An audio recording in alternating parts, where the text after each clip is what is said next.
Hi, hello, welcome to my Instagram live. I have been looking forward to meeting you guys here in the beginning of 2025.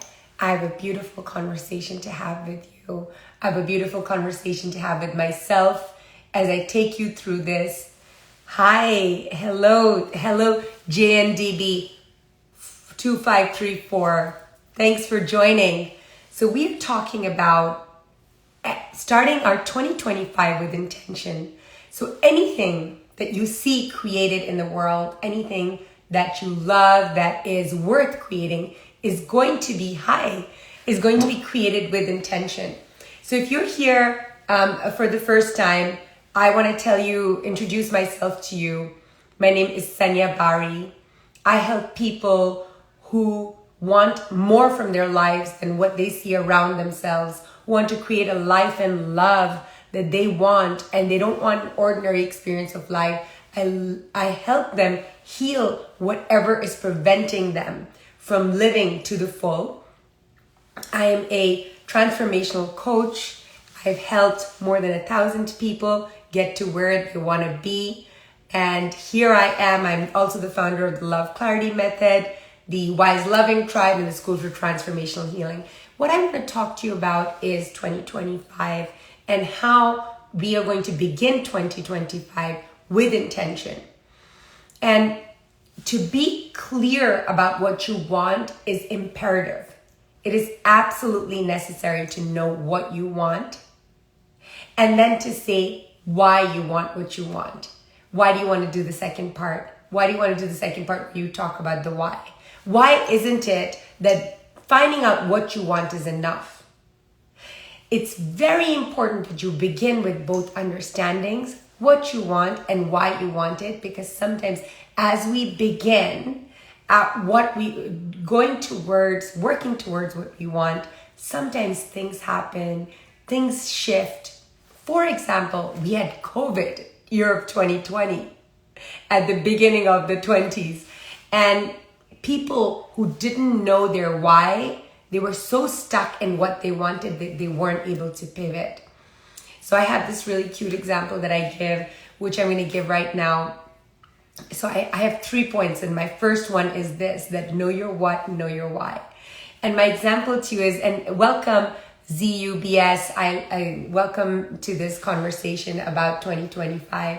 My first example is, let's say that what I want is for Thanksgiving that I want to roast marshmallows on a fire pit. And I'm really, really excited that that's what I want.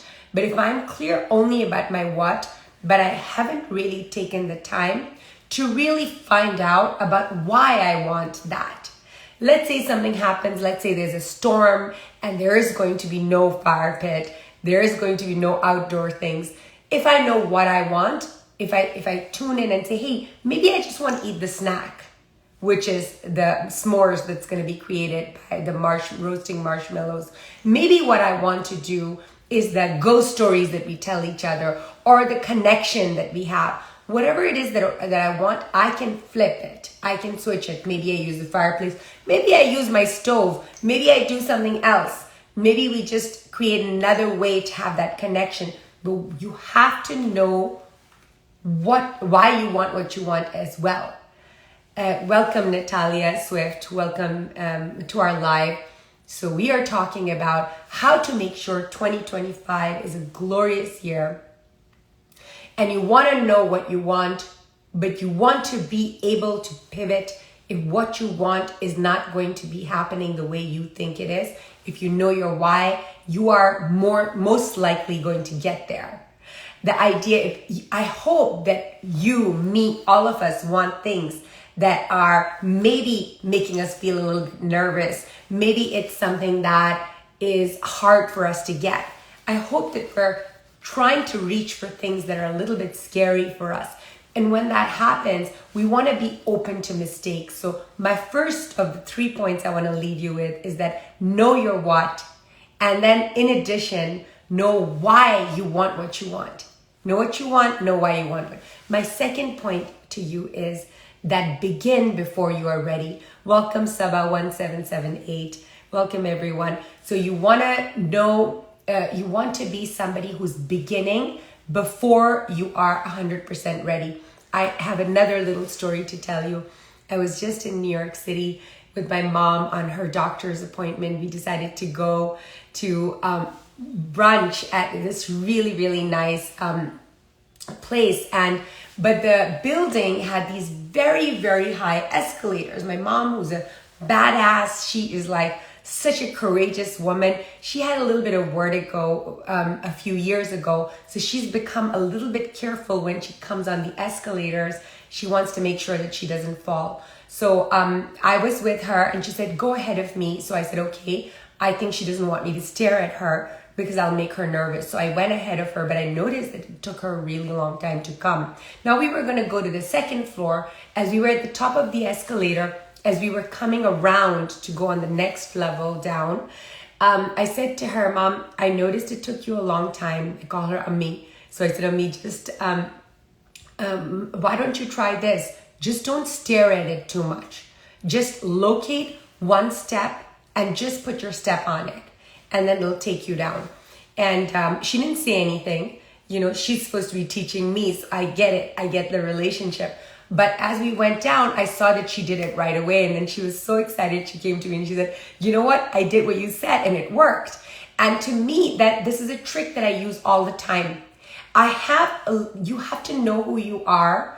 I know that I can sometimes be so fast and so quick that I can jump the gun and I don't know where I'm stepping.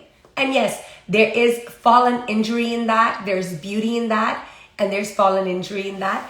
But the other option is the other extreme where I just keep staring at it to the point where it starts to blind me and I get confused and I get all like, oh my God, up in my head about it and I don't step is also another extreme. What I'm inviting you to is the middle ground where you do locate the step. You see, oh, okay, that's the step. It's coming right here. You step on it, but you don't take too long. You're not so afraid of failure that you don't step.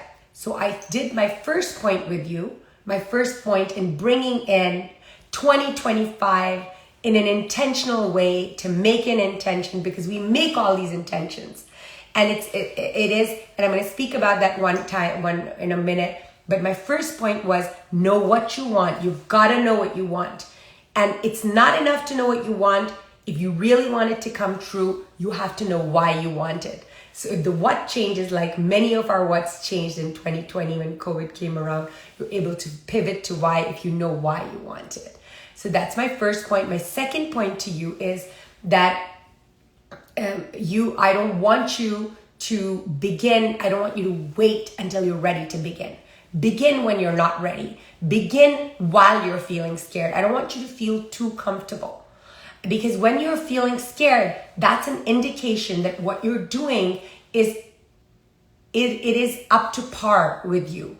It is your level. It is something that's going to challenge you. If you're always working in your comfort zone, you're never really going to create something that you're truly proud of. Be a little bit out of your comfort zone. Don't wait too long. Just take that step. You know, just know enough to take that step and just go for it. Welcome, Hu Yashika. Nice to have you here. So those are my 2 points. My third point to you in bringing the 2025 and making sure that your goals and intentions are honored and they're valued is that I don't want you guys to take on more. You have to know the one thing that you want to do. The one thing, like for example, this year, I would like to complete my book. I'm about to turn 50. I'm about to turn 49 in January, and then I'm going to be turning 50 next year. And my intention always was that I'm going to be finished writing my book by the time I'm 50. So I'm very, very clear that I want to finish my book this year in 2025 before I turn 50.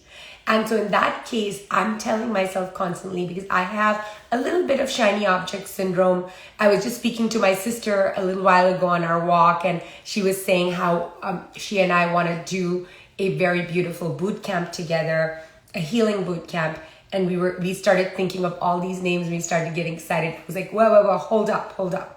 Because I have to do that to myself now. You have to know who you are. So I know I get excited about things.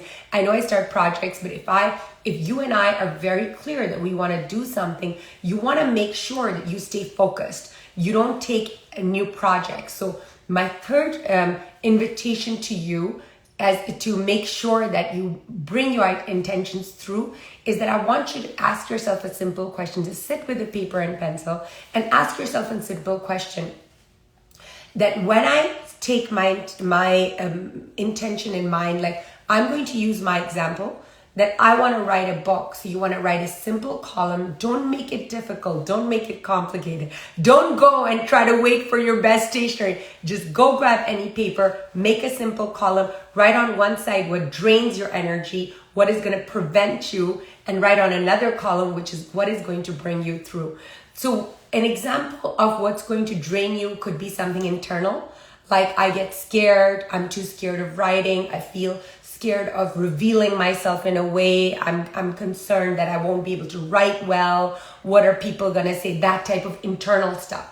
And it could be external stuff, that I have so many things to manage that I'm not able to have the time, I don't have the actual time to work, whether it is that you don't have a team, or you have a team that doesn't function well, that people are not doing their job, or you aren't delegating, or that any type of stuff. You want to talk about the external and the internal factors that are draining you, that are going to prevent you. Write your thing on top, which is your chief goal for this year, and you make sure that you write down the list, things that are draining you, that draining your energy, because many times we think that all we need is time, and we don't. We need energy too. There are plenty of times. I want to give you guys an example. How many times hasn't it happened that you and I have the time, but we're so drained that all we can do is stare at a screen, or just like scroll through our phone?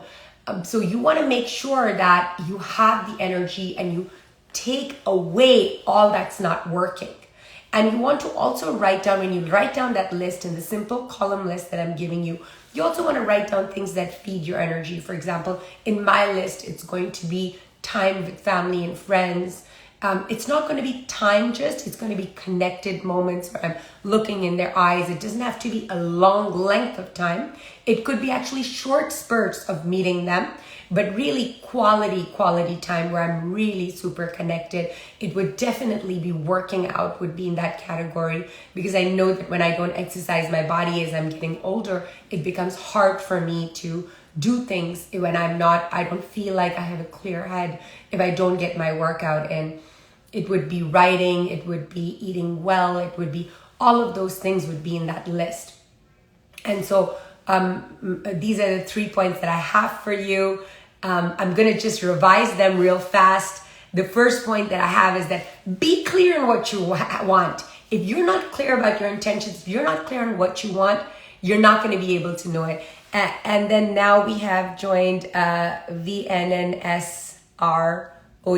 I really can't say this properly, but I'm sure it's something cool. But here, you've joined at the right time, because I'm revising the whole session to bring in 2025 with intention. Know what you want. You can't create things if you don't know what you want. Know why you want it, so that if things happen, like COVID happened, like something happens in your life where things get switched up and you might have to pivot, when you know your why, you can pivot. The second point that I made with you is that don't wait until you're ready. Don't wait until you are feeling comfortable, until you're not scared anymore. Start before you're ready. Start before you're scared. You don't need to know all the steps to do it. A great example is today, for example, my team and I were trying to live stream, and they've been trying to teach me how to do this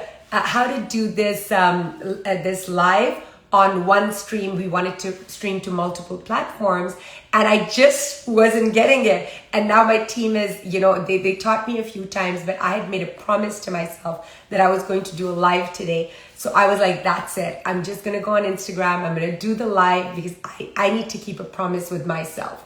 It's about self-trust. So, here I am. So start before you're ready. You don't have to know anything. So eventually I'm going to get it down, but I'm not 100% ready for these lives. I'm going to be doing them very frequently. And for those of you who are enjoying this conversation, would like to know when I'm going to do a live, please make sure that you follow me so you'll get a notification right away.